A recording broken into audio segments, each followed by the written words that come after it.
Hello everyone, I'm Dr. Villo Naleo. I'm pleased to be presenting some of the concerns about Nagaland Baptist Church Council. Nagaland is a Christian state and we praise God for the missionaries who have brought us the gospel of Christ. With the expansion of Christianity in our state, there are various social challenges that are inevitable. With the rising philosophies of modernism, of secularism and individualism, the tendency to attack the church being a moral institute is on the rise. Today, sadly, the church has become a soft target for failing to address the social issues existing in our society. And therefore, the NBCC is convinced that we need to have a separate department for addressing the existing challenges from an evangelical Christian point of view. We admit that the church has failed in many ways. Nevertheless, the church cannot be everywhere. At times, people expect zero mistakes from us, and that is something difficult to accept. Though the church's priority is the Great Commission, which is primarily preaching and teaching the good news. The works of the church cannot be limited to the four walls of the church.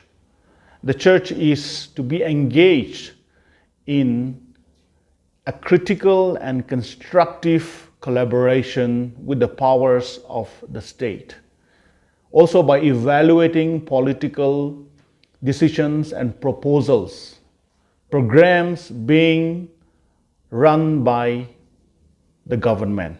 The church at this hour and from time on has been prophetic, but at this moment the church needs to be prophetic, speaking the truth and heralding ethical values that will build a just nation. The church should be the salt and the light of this world. Any church that shies away from social struggle of the people will end up in self-decay and self-defeat. The church must continue to be the moral conscience keeper of our society. And NBCC is not championing for a Christian state, but our influence in the state must make a Christian a better Christian, a Hindu a better Hindu, a Muslim a better Muslim, etc. And the church must resist the powers of the state. If the powers that be becomes autocratic and ignoring universal human rights.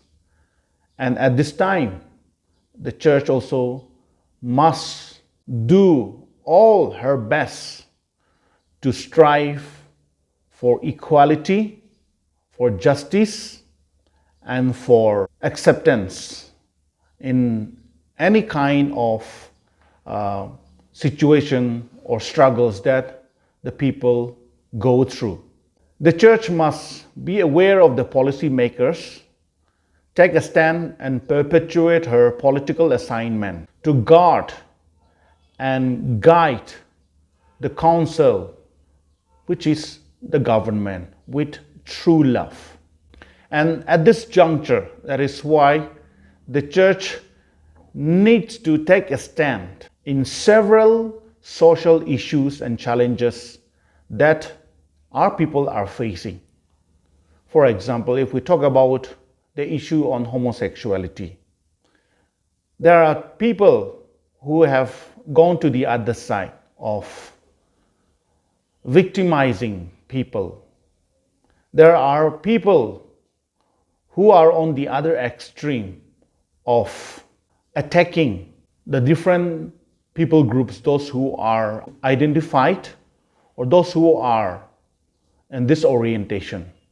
But it is also the church's responsibility to take a biblical stand so that people will know where justice is. There are several issues that the church also needs to be engaged in. For example, if we talk about politics, there are also people on the other side saying that the church should not engage in politics because it is dirty. But I want to clarify and I want to exert that politics is not dirty. It is dirty people who are in politics which makes politics bad, and bad politicians who make politics bad. If we consider democracy, the principles of democracy alone itself cannot achieve what it is meant to be a democratic state.